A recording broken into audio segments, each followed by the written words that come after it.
Hello. Hey everybody, and we're live. Welcome back to Live at Epiphan. It's Thursday at 3 o'clock. As you can tell from my smoky voice, I've been up all night smoking filterless Camels and feeling great. See, we're freezing on the confidence there, but it is Live at Epiphan, so thank you so much for tuning in. We see a few folks on the chat here. Tim, as usual. Tim, are you trying to find Linda on the chat? Is that what that is? Linda, are you there? See where that comment was. I don't think Linda's replied back yet. Linda, David, hello, Echo, Bueller. Marta's on the chat as well. Marta's down in Palo Alto, so she'll be helping us moderate today. And today we're going to be talking about how to add a live guest to your stream. So this is something that we do quite frequently. It's something that we experiment with. Sometimes it works, sometimes it doesn't. And hopefully today will be one of the days that it does. We're going to be talking about different platforms you can use for live streaming, how to lower your latency a little bit. I love that face, Lisa. That's good. This is my Lisa face right now. So we are seeing a little bit of freezing on our Canon C100. If you're seeing that and you're watching at home, please let us know on the Skype because we're not sure if we're seeing it on the stream or not. But Fixed Assets, hello. Thank you for tuning in. Now, I was just going to say, let's bring in George. So George is joining us from a top secret location. Now, some of you, if you're familiar with the show, this may seem like a little bit of deja vu. We have covered this topic before, and we're going to be going over a few other sources for bringing in a live guest and doing a couple of updates as well. But why don't we start with a little bit of the news? The news? News? There is some news. Hopefully everyone can hear me coming to you through the magic of Skype in this case. And we're going to dive into that more, but I'm hiding in a top secret bunker location. And we're just trying to dive into these different pieces. And what just happened there, Cameron? Well, we're going to talk about the news, but the layout for the news is escaping me right now. Hold on a sec. Oh, boy. Jeez. We're starting to Do look not like, live stream while ill. This is what the deal is here. This is a disaster, Cameron. It's starting to look like a video guy's live stream now. Yeah, we like looking at the pictures of your kids, but come on now. All right, forget about that. Wow. Let's go to the main. We'll go to the new blue layout. Yeah, so we don't need the graphics. We can just roll with the news. So first one I wanted to kind of throw out there. Oh, okay. We'll come back to that. First one I wanted to talk about, I found an interesting news topic that came up in discussions with some of our customers in support land. And that is back in the beginning of April. So it's been almost 2 months now already, but it seems people are just now noticing. YouTube changed their threshold and eligibility requirements for live streaming from mobile devices. So if you're the kind of person who likes to live stream on YouTube from your phone, the eligibility has changed. It is now a minimum threshold of 1,000 subscribers to your channel in order for you to be eligible to live stream with your phone. You can still live stream using your webcam in a browser. You can still live stream using software, OBS, and you can still live stream using hardware encoders like Pearl or Webcaster, no problem. So I think in a lot of ways it actually might suggest to people that using a hardware encoder might be an even better idea as it kind of gets you around some of those restrictions. And of course, Webcaster being fairly inexpensive in the grand scheme of things for a hardware encoder might be a great option for those people who were using their phone previously but are now running into this threshold. So we've seen some cool rigs too, right? With the Webcaster X2, you tie a battery onto it, you have a mobile hotspot, you can actually create a really powerful rig. George, do you think that 1,000 subscribers, is that to just deal with some of the bad players out there that are streaming some nasty comments or nasty content, or is it for advertising? No, it's exactly what you first said, Cameron. It's their reaction to making sure. I mean, YouTube has they've termed it and worded it as making sure that the best content is being put out on live, meaning that if you don't have at least 1,000 subs, they don't think you're a serious content creator, and therefore you're probably not making very good content. And there's some truth to that, I would say. But unfortunately, it really hurts channels that are still trying to grow. But it absolutely sort of removes the bad actors that might be live streaming some things. And certainly some of this is coming out of, you know, those tragic events that we've seen in parts of the world where people have been live streaming absolutely terrible acts. And this, in a way, should help minimize that access a little bit. We'll see. But of course, they're trying to put on a more positive marketing face to it. But I definitely think that's a big part of it. Well, and like a few things that YouTube has done recently, it wasn't really well communicated or announced. It was something more kind of done. Yeah, they just flip a switch in the back end, and then users report it. They have a forum post as well, but it wasn't. You're not going to read about it on like your nightly news, right? No, exactly. Even when I was trying to research it myself, there was no press release that I could ever find from Google, YouTube talking about this. It's something they updated in their support pages and their how-to pages.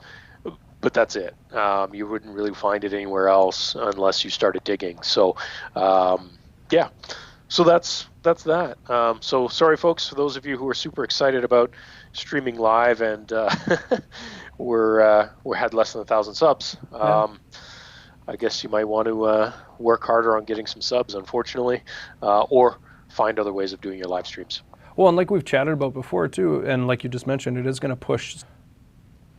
Yeah, still struggling over there. I see. Yeah, we do need a Lisa face cam because I'm getting the getting some scary faces. Tim, you think it's the Pearl? So Tim pointed out something. Someone who uses hardware, software has made a higher investment in providing the content. So it's very true. And then it is just going to kind of force out folks that are looking to make a quick video or just start out on making making content. We have our trade show coming up in a couple of weeks. So InfoComm from June 12th to the 14th. It's going to be down in sunny and swampy Orlando, Florida. Yep. Now, George, you're going down to that. Is there anything you're looking forward to seeing down in at InfoComm this year? Well, inside InfoComm, I'm sure there's going to be lots of cool stuff. In Orlando itself, not so much. But sorry, everyone. I'm just not a big fan of the city of Orlando. It's who builds a city in Florida that's not on a beach? Yeah, seriously.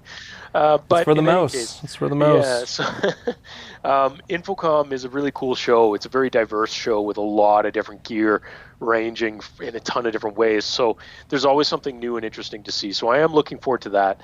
And of course, one of my favorite parts of being at trade shows in general is getting the chance to talk to our customers and learn from their experiences. So anyone, and I know some people in the chat like Tim are planning on being there, I'm really looking forward to meeting you all in person. So if you stop by the booth, say hi. I'll be the one with the beard, I guess. Yeah, exactly. Unless Dave grows one in the next couple of weeks. Yeah, and yeah, we'll see. But I think I'm the only bearded guy going this time, other than maybe Anthony. So we'll see. But it's going to be good. It's always a good show. So and we have some stuff that I think customers are going to be interested in seeing. That's kind of a little bit secret right now, but we'll be showing some pre-release upcoming features on the Pearl family of products at InfoComm that I think people will be very excited to see. That should be pretty cool. And we're also partnering up with Rave Communications, so that's going to be really neat. They're going to be using some of our gear to enhance what they usually do for their production down there. And what they do is they focus on the different vendors at the shows. They do some live streaming on the floor. Maybe I could trick everybody and just pretend that I'm frozen, but I'm not actually frozen. No, that should be a good event. We're definitely looking forward to that. Other than Danny Grizzle, how long has it actually been going on, InfoComm? Is it like an NAB that's been going on for like 55 years? I believe so, yeah. I think it's definitely gone through different changes, but yeah, I mean, I think it's been around for a while. I'm sure it's changed. 39 years. Oh, 39 years. Wow. Thank you. 39 years. Lisa, hot on the spot there with the research. Jeez. Well, Lisa is our trade show coordinator, so Lisa gets to do all of the hard work that goes into organizing the trade shows and does not get to enjoy any of the fun of attending the trade shows. like 12-hour days and doing And your not laundry in the sleeping, sink. Yeah, exactly. losing your voice due to talking. And, yeah, all the fun stuff that happens. Oh, and Uh, Marta can tell you about the blisters, and oh yeah. man, it seems like it's glamorous and fun. And yeah, until And it you're is. there. But anyway, so we're excited for that show. That is coming up in a week and a half. So that's going to be a lot of fun. So please, anyone who's planning on attending, please join us. Stop by, say hi, and we're happy to chat with everything Epiphan related. So Totally. And check our description for passes as well. And we are going to try and do this show from Infocom on that Thursday. There might be some challenges involved, but What are you talking about? We never have any problems with the show. that's the plan. So cross your fingers. Can't be any worse than how things have been going today. Hope to die. All right, so back to the topic at hand. So Topic. how All to these add notes a here. guest to your live stream. Exactly. George's got a big stack of notes we're going to go through. So why even have anybody on your live stream? Why not just talk to yourself and talk to the limited people in your circle? Why would you want to expand that and actually have anyone else contribute to your content? Well, I mean, talking to yourself is boring. Talking to people that you have physical access to is limiting, and your viewers might get bored. I mean, just watching the same people over and over again, gets a little routine. Doesn't keep things fresh. Doesn't keep people engaged. And honestly, it's one of the reasons why we do try to rotate our own staff on this show as much as possible when people are available and interested, to keep things a little bit fresh. It's not it's Epiphan live. It's not George and Cameron live. So that's part of it. And of course, as many of you have seen, bringing in interesting guests, whether it was Tim or some of our partners we've had join us, gives new topics, gives new insight, gives new bits, keeps it fresh. And that's really important when you're generating content, is always to have fun, something new and fresh. And guests is relatively easy and is definitely a cheap way to do exactly that. Well, nowadays it's super cheap.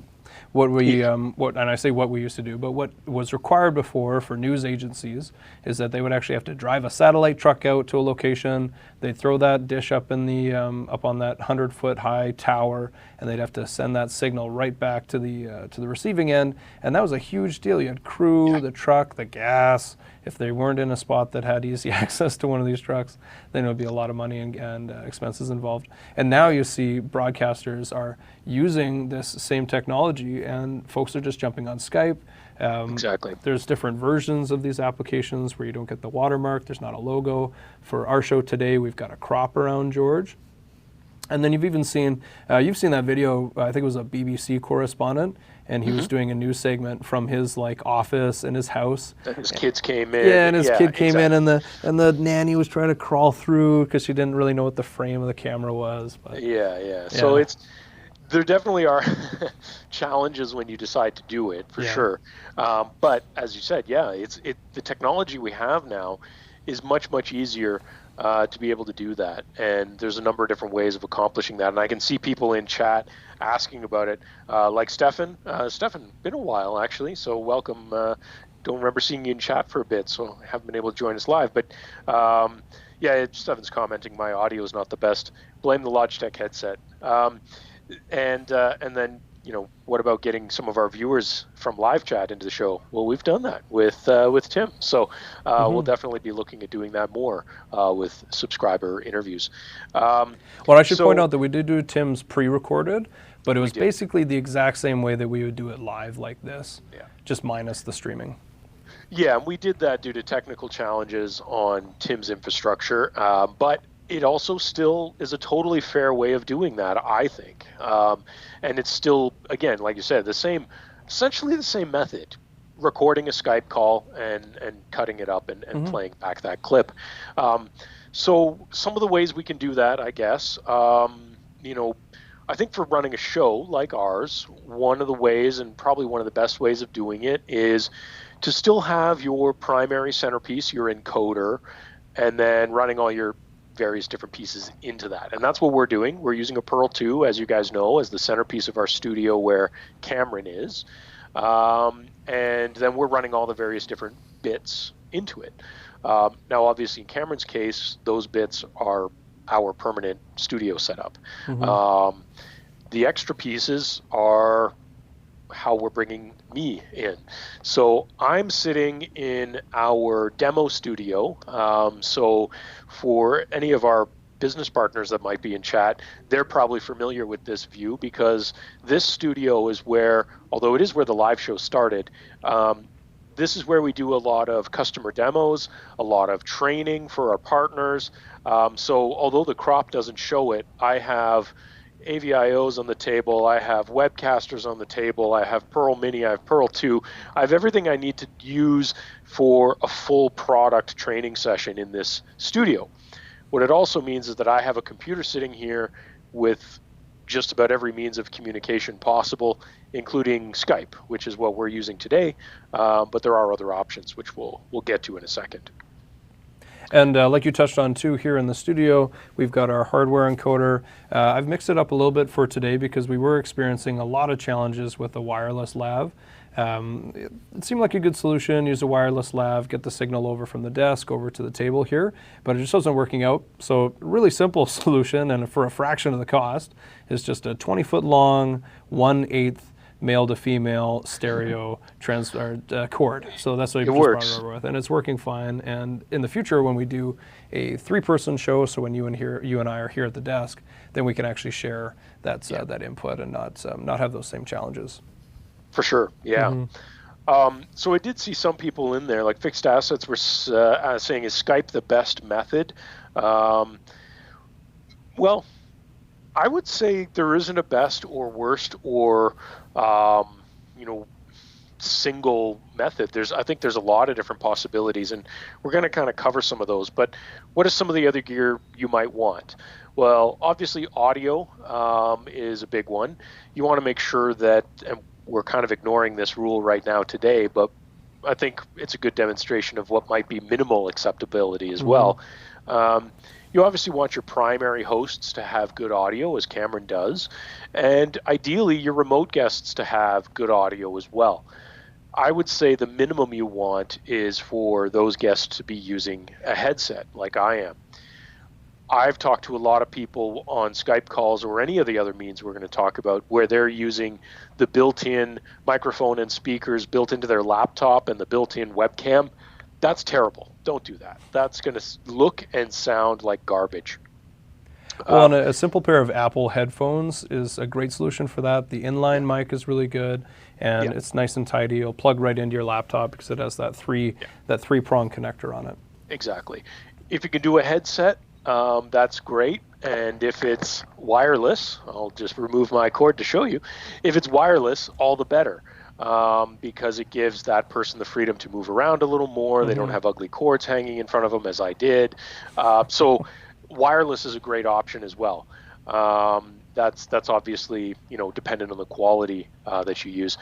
I'm using a relatively inexpensive wireless Logitech headset here. I actually have a much better quality Corsair one at my desk that I use when I'm doing Skype with partners and customers over Skype for those reasons. And for those of you who may remember, some time ago I was a guest on a podcast with one of our partners, a streaming church, and that was a recorded Skype call for their podcast. I used my Corsair headset at my desk for that, and I got a lot of compliments about it sounding like I was using a professional microphone. And it really wasn't. It's a wireless gaming headset, actually, and it works fantastic. So making sure you have quality audio, as we've always said, is very important. I would say, a good Apple headset with an inline mic or a headset like this with a small boom mic on it, I would say is your minimum requirement to make it sound okay. Camera, that could be an interesting one. Yeah. I guess I was just criticizing using your webcam. What would be your preference, I guess? Well, I used to do a podcast with some friends, and I would throw my A7 just through a grabber. And I love the way that one looked because I could get like a nice soft focus behind it, have a nice artsy look, and obviously it was very web friendly and very streaming friendly too. So it didn't have that interlace problem, and it was a nice progressive signal. We use a C100 here in the studio, And obviously with a bigger camera like that, a bigger sensor, you can actually get into some lower light situations, so that if you aren't able to add a bunch of extra lights and you aren't able to control the lighting as much, you can do that in camera and actually make those adjustments and clean it up.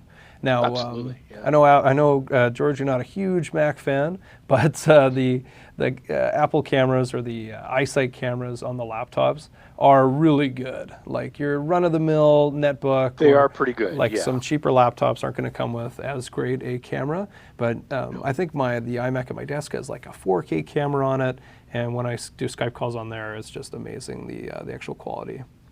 Yeah, I would still recommend the first example though of using a grabber with a a term we love to use on the show, a real camera. Yeah. Here on my end, I am using a grabber. I'm using an AVIO HD plugged into the computer that's running my Skype, and I'm using a Canon G20 camcorder, handycam style, sitting here in the studio. And behind my camera, right behind it, is my large TV confidence monitor, so that I'm getting, although I am looking down at my phone to look at chat, I apologize for that, but generally it's easier for me to get more natural eye contact with Cameron because my confidence monitor is in line with my camera, which makes it nice and easy to make that as natural as possible. So that's obviously a good way to set things up. And so again, I'm just running the HDMI out from that camera. The G20 is not a super cheap camcorder, but there are definitely less expensive ones that will do an equally good job. Running that into the capture card, into Skype. With an AVIO, it works just like a webcam, so you just select it as your webcam and that's it. But I get that high quality of full HD coming from that main camera, which is a great way to do it, I think. There are some good webcams out there if you want to go into things like the Logitech Brio 4K capable one and stuff like that. But then you're spending $200 on a webcam, so Your priorities straight. Now, yeah. I should point out too, George, so the viewers are aware, George is able to see myself and himself on his camera feed because we're actually looping that back into the laptop, because we have two grabbers hooked up to the laptop right now. Excuse me. One of them is hooked up to the HDMI out, and another one is bringing the output from the Pearl back into the laptop. Yeah. So if it wasn't that, then you would just see Lisa's profile. Yeah. So I'm able to see basically what's happening in the stream without having the stream open here, because we're feeding it back into Skype through another capture card, basically the same way I'm doing the camera for myself. I just wanted to look at some of these questions here, because there was a few rolling in here that we wanted to take a look at. So let's see. Oh yeah, the Yeti Blue is definitely a good solution. Yeah, so Stefan was saying, sorry guys, sometimes I have to work. Hey, that's the way it always is. You don't have to apologize for that. Do you use NDI to bring Skype into the live stream? I don't believe we are doing that today, but yes, you could with a Pearl 2, absolutely. And that is a good way of doing it if things are maybe a little more remote. Mike Latta was saying the Corsair model name. I don't remember off the top of my head. It's one of their more basic ones, but is wireless. I'll see if I can find that later. Maybe just, Mike, if you're really, really interested, send us an email just to info@epiphan.com and just say attention George, and I'll try and get you that information. I'll hit you back on that. Let's see, Stefan's saying I would go with a wired headset microphone. I think it's better than wireless. I mean, it definitely depends on the ones you're selecting. When you go wireless, you are definitely spending more money for an equivalent level of quality compared to a wired headset, for sure. And we'll get back to this at the end, but are you going to see any more latency from a wireless headset and microphone? Not at this point, no. Yeah. The technology is so mature at this point, no. I personally, and I don't disagree with you, Stefan, I usually would prefer that as well. But when I'm at home, I only use wired headsets. At work, because I sometimes have to get up and move around a lot more, I prefer wireless. But for my own personal use for gaming and things like that, mine are all strictly wired at home. Yeah, you mentioned fixed assets, saying a Blue Yeti at a desk. Absolutely, or any other similar high-quality USB microphone plugged into your host computer is definitely going to be a great choice for sure. If you can get a decent boom headset, then that works as well. The Blue Yeti actually has a headphone out on it, so you can plug in earbuds to it to get your audio monitoring while still having the microphone there. So that can be a great combo with just earbuds. Yeah, let's see. And I think you can also change, because I know on the Rode mic that has the inboard speaker plug, I know you can also change what your computer is outputting that to. So you can actually manipulate and use it as a speaker source too. Yeah, I think, funny enough, one of the things in pretty much every application, including Skype and other similar ones, that a lot of people overlook, and we went through this with Tim a little bit, playing around with troubleshooting stuff. A lot of people, when they look at those settings, overlook the fact that you can specify specifically which audio input and audio output you want to use in the audio settings.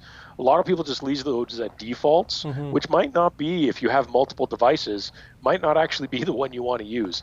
So don't be shy to open up those settings and look for the specific ones you want to use to make sure that you're getting the audio that you actually want. So Mike George, was just following up there. Yeah, I just wanted to cover Mike here for a quick second. Yeah, for sure. Is the headset the Void Pro RGB? No, it's the lower one than that. That one's their upper one. It's a step down.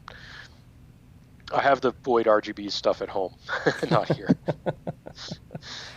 The stuff you can't expense at work. Yeah, exactly. Someone's asking, do we have suppliers in India? Yes, we absolutely do. Check out the Where to Buy page on our website, epiphan.com, and you'll find our partner list there. And cost, obviously, will vary regionally and currency-wise, so contact your local partner, and they can help you with pricing in India. They found us. I don't know how they found us, but they found us. Back to it. All right, now back to it. Now, we've talked about a bunch of different features of Skype. Now, obviously, Skype is the one that a lot of our users are familiar with. There's a whole bunch of different platforms now. I noticed one of the comments on there was that Google Hangouts is done. Yes, Google Hangouts is dead, but chat is still there. Yeah, or is it? Or is it? So with Google Hangouts, as it was, where you would do Hangouts on air, which would allow you to just live stream directly to YouTube, which was a super easy and somewhat cool interface.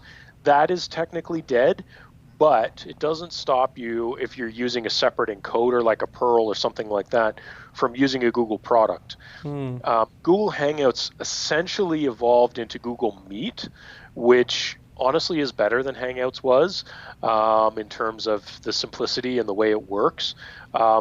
And Google Meet is a browser-based conferencing tool, and there are a ton of those. Internally here at Epiphan, we use Google Meet frequently, and we use another one called Appear.in, Appear.in. And again, it's a web browser-based interface. So pretty much anyone can use it if they have a web browser. Obviously, there's Skype. For the Mac people, there's FaceTime, which... Well, and FaceTime is great because then you can bridge between a mobile device and a computer.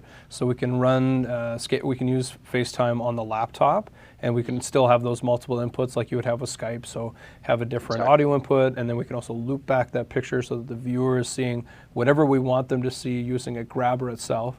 But basically, like anything that has a picture and audio, you can use it for this purpose. So. Well, exactly, and similarly with the Google products, whether it's through Google Chat or whatever, can do the same things with creating a video call on your mobile, but that receiver could be on a desktop and pulling that into your encoding software or hardware encoder. And again, if it's a hardware encoder, the big advantage there is using that crop, like Cameron has done to me. He can trim down all the extra stuff. My camera shot actually shows my full desk with all the gear in front of me and everything like that, but he can make your viewing experience better by cropping me down a little bit in the Pearl, and so doing it through the encoder kind of helps to that extent. We're also hiding the cursor over on the right side of the screen too from the. There's that too, and sometimes you just don't want to see that ugly UI, right? You don't want to see Skype's buttons, it's right there, watermark, and all that stuff, right? Right in your mouth. Kind of get rid of that way. So those are some of the options. Let me look. What are the other ones we wrote down here? Well, George, you touched on a few different browser-based ones. Now, Yeah. is that where we're going to be tapping into WebRTC for that? Yeah. Is that protocol, and is that how web? Yeah, exactly. WebRTC is essentially a technology that is essentially the back end or what all of these conferencing tools that are browser-based are generally focused around, most of them anyways. And the nice part is that's a common standard that essentially is now natively supported in just about all web browsers. I hate to say it because a lot of people don't like Chrome's resources, but it works the best in Chrome. And what that Well, it also works the best because allows, Chrome is using all of your RAM at once. So how could it not be working really well? exactly. But what that also means is that even if someone is using a Chromebook instead of maybe a full thing, WebRTC works in Chrome OS. Yeah. It works on pretty much everything. So, that really gives you a lot of possibilities. And there's a lot of free ones. Appear.in allows you to use it for free for a limited number of people. Google Meet is obviously free for a certain number of people if it's part of your G Suite. So, if you're a business and you have G Suite already for running your email and everything like that, Google Meet's already included. You can use it. Why not? Makes scheduling really easy because you put in Google Calendar, add conference, done. It's super easy.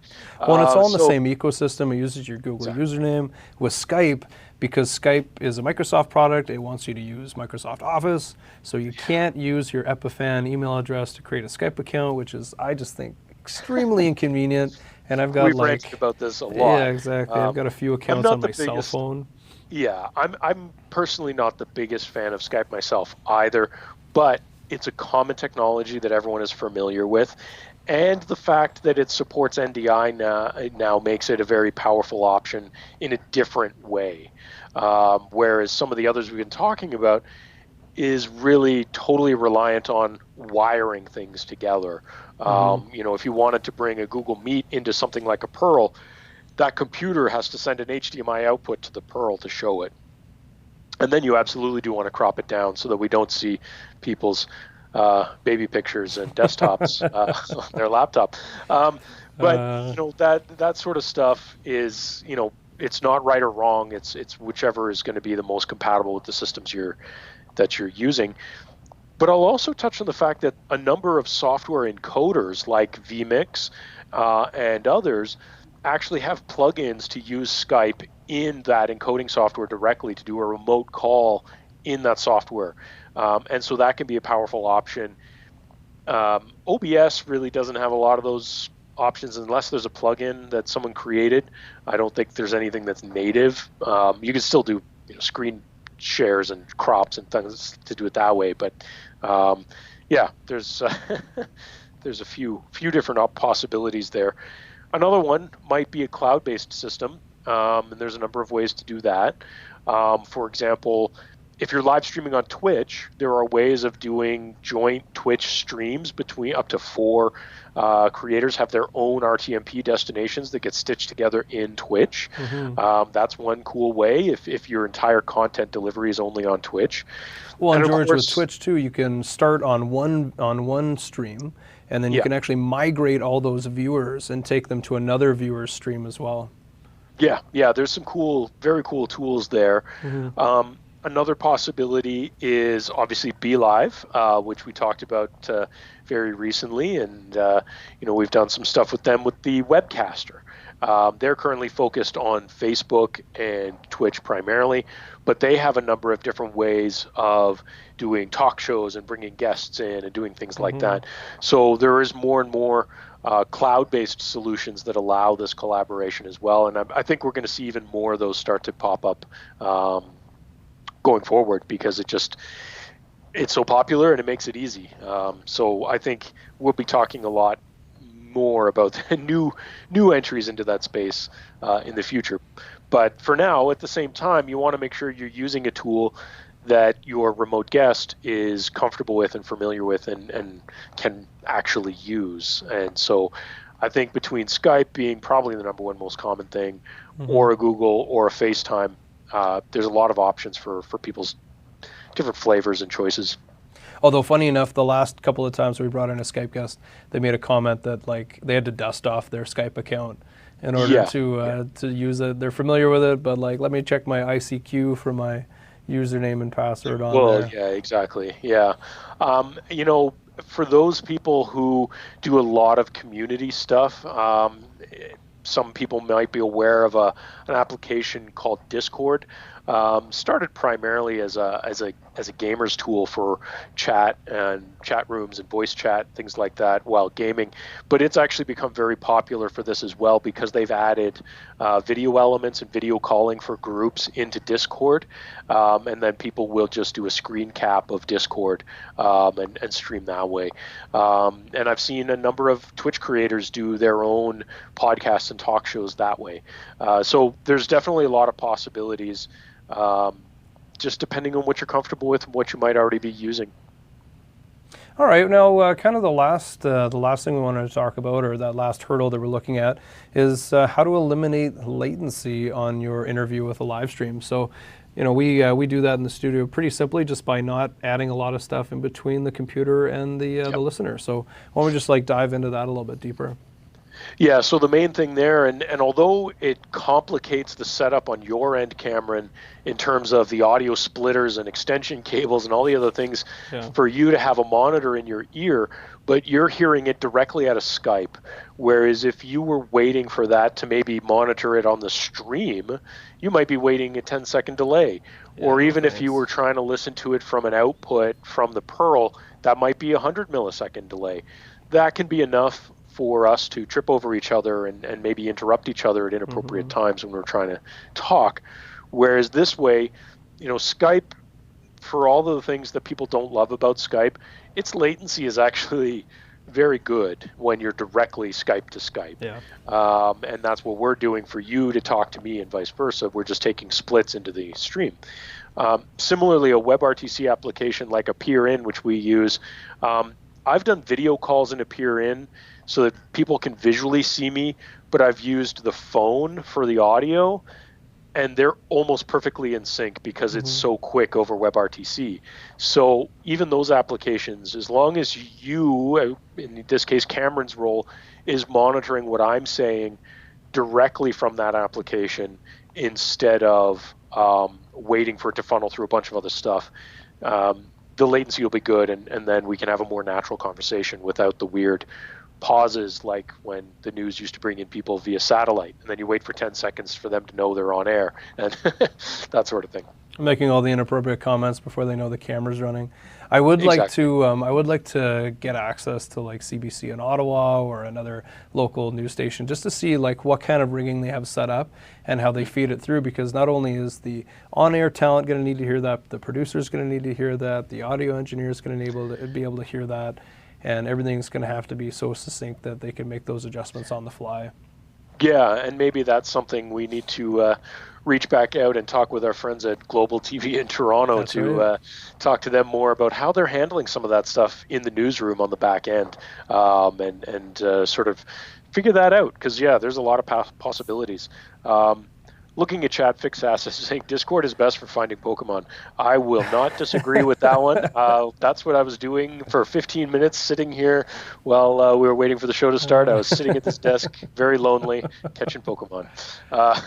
Man. If you ever see George walking down the street with multiple cell phones, he's not making drug deals. He's catching Pokemon. No.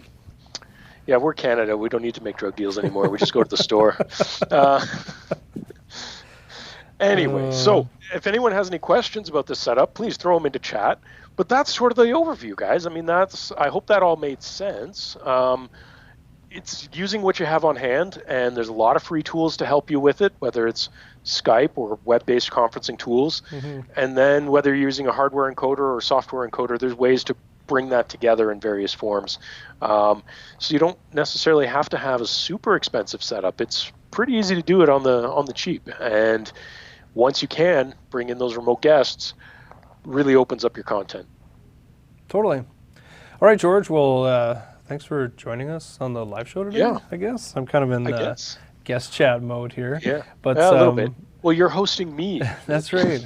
I gotta say, your coloring looks great in there. You look like you got a nice tan going on. I feel quite pale. I think it's just the lighting in here and the green screen behind me, which if we had had a little more time, we maybe could have made it look like I'm on a beach or something instead. But we didn't quite spend the time to do that setup. Maybe next time. Yeah, we'll just do that for next week's episode. We'll do famous What moments is next in week film. episode? Well, we could do famous moments in film recreated on a green screen. That would be fun. But we still need to figure that one out. We still need to figure out next week's episode. So there's the other news. We don't know what is next week yet, but we will soon. And we'll definitely post on social media when we do. Right. So be sure to like, follow, subscribe, and all those things that everyone always tells you to do. And especially because YouTube keeps changing things, as we said off the top with the other news. So if you really want to keep up with what's happening, click the bell. Unfortunately, that's kind of a big thing now. That's click the notification bell. And then if you you'll were know every watching time us we on post. Facebook and then you switched over to YouTube, our apologies. Yeah, I'm not sure what happened there. We're going to go investigate that and investigate a few other glitches. And people did notice you're a little freezing there. Stefan mentioned it. So we're about to tear things apart and find out what's wrong, guys. I like how it froze when I was like this. Yeah. Oh, it always freezes at the right time. It just did it again. It's perfect. All right, that's going to be it for this week. Thanks, everyone, for joining us. And please tune in next week for whatever it is that we have. Every Thursday, 3 o'clock Eastern. We'll see you there. Later.